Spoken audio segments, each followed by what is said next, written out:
اگه نرگس اینا پولدار نبودن مثل شما، به نظرتون دوست میشوید با هم دیگه؟ الانم کدوم شمایید؟ معلوم نیست.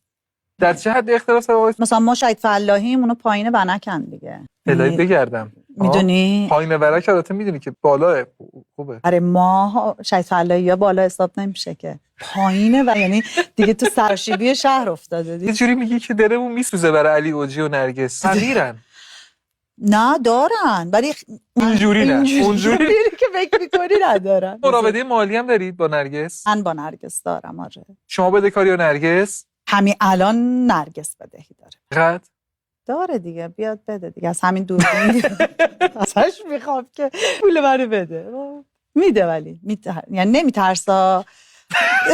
چقدر سعیمید با هم؟ خیلی. شایبه هایی هست که علی رو میزنه نرگس.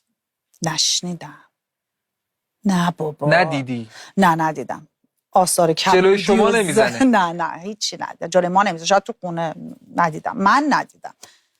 دروغ چرا؟ یه ذره اینجوری به نظر نمیاد کلا. بابا داری کجا میبری برنامه رو؟ ول کن. نه نمیزنه. تو شما دوست نزدیکش؟ دوست نزدیکش هم نه نمیزنه. نه فشو هم نیست مثل من. خیلی آدم مهربونیه. تو دوستی اختلاف طبقاتی برام خیلی مطرح نیست. زعفرانیه چه شکلیه؟ ببین از لحاظ دما که خب 2-3 درجه ما همیشه جلوتریم. عقب ترید. تو سرما آره، تو گرما جلوتریم. دما بالا و پایین داره، عقب جلو نداره.